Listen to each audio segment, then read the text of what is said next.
নিউজরুমে কৌশিক দাশগুপ্ত রয়েছেন। কৌশিক, তুমি যে ব্যাখ্যাটা দিলে 5 রাজ্যের, সেখানে দাঁড়িয়ে খুব সরলীকরণ হওয়া বোধহয় যাবে না। আমি জিজ্ঞেস করতে চাই যে এই যে আঞ্চলিক দলগুলো এই 5 রাজ্যে, এখানে দেখো বিজেপি সরকার করছে, আঞ্চলিক দলগুলো ভেঙে যাচ্ছে। আমাদের রাজ্যে বিজেপি সরকার করলো, আঞ্চলিক দল তৃণমূল ভেঙে গেল। এই দুটো একসঙ্গে কি করে হচ্ছে? এর কি কোনো গুরুত্ব রয়েছে?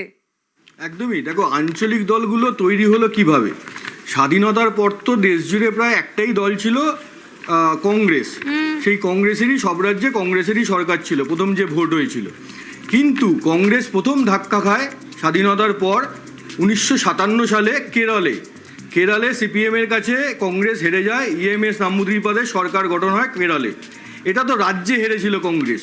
জাতীয় স্তরে কংগ্রেস প্রথম হারে 1977 সালে ইন্দিরা গান্ধীর বিরুদ্ধে তখন প্রবল হাওয়া ওঠে।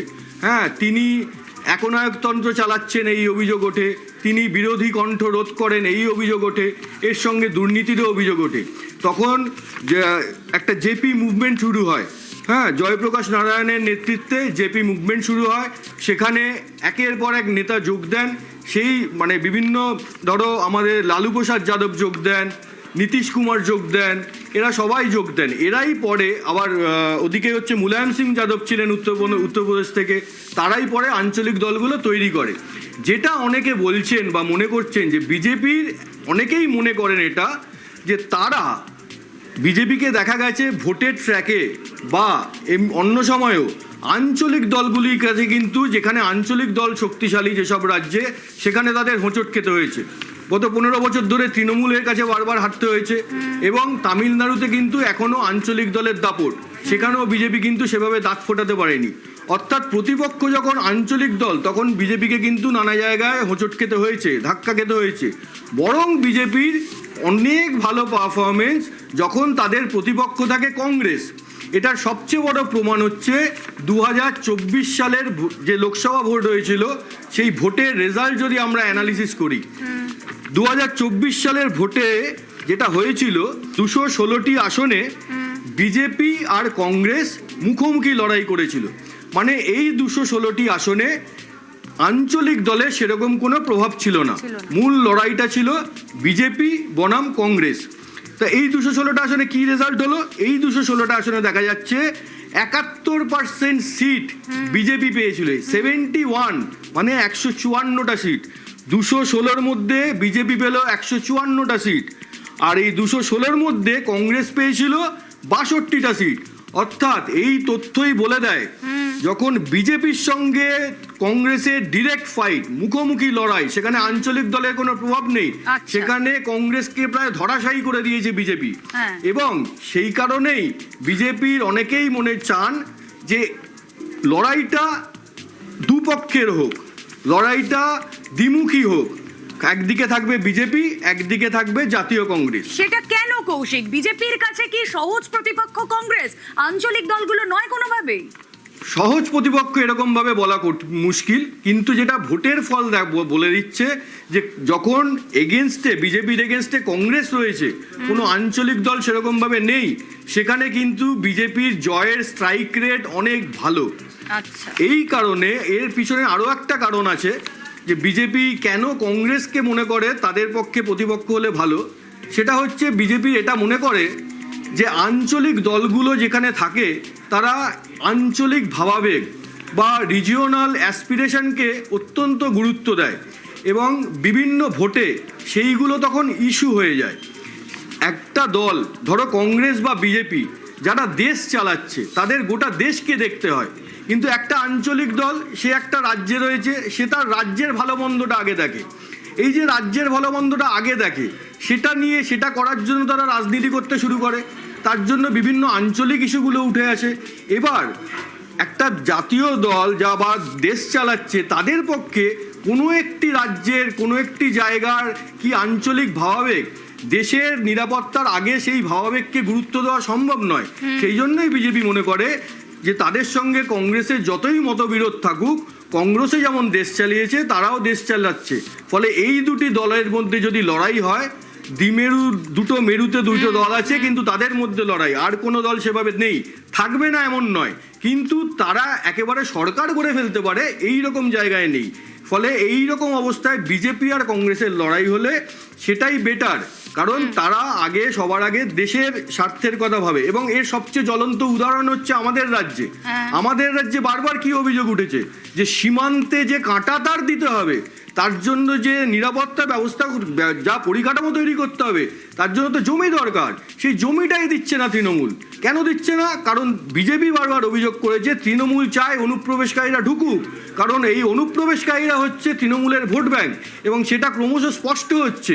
অর্থাৎ একটা রিজিওনাল দল, সে খালি কোনো রকমের মানে নানা রকম রাজনীতিক স্ট্যান্ড নিয়ে এই ক্ষমতায় টিকে থাকার চেষ্টা, তাতে দেশের যদি নিরাপত্তা জলাঞ্জলি যায় তো যাক, এই রকমভাবে বিজেপি দেখছে বিষয়টা।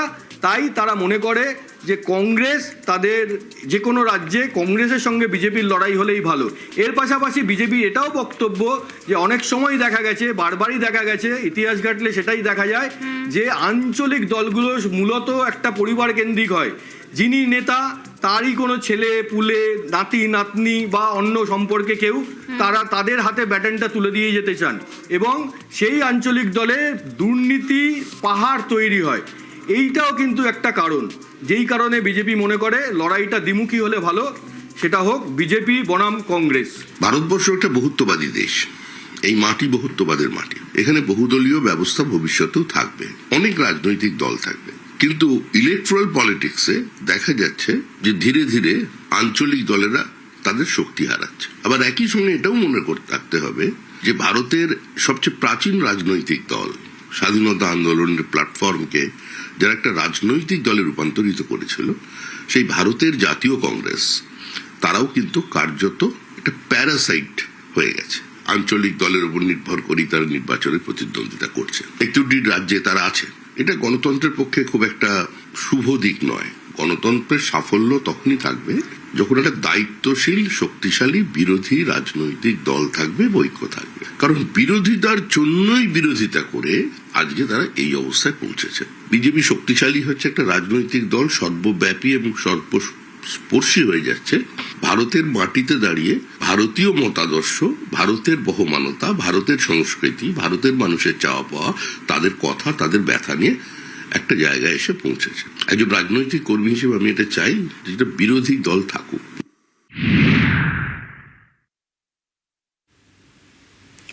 এবার কি তাহলে জোড়াফুল প্রতীকও হাতছাড়া হতে পারে তৃণমূলের? যদি অভিষেক বন্দ্যোপাধ্যায় লোকসভার দলনেতা তৃণমূলের আর না থাকেন, তাহলে তৃণমূলের এই প্রতীকটা কি মমতা বন্দ্যোপাধ্যায়ের হাতছাড়া হতে পারে আগামী দিনে? একদমই। সেটা করার জন্য 20 জন সাংসদকে একসঙ্গে আসতে হবে। এই তৃণমূলে যে নব তৃণমূল, সেখানে একসঙ্গে আসতে হবে।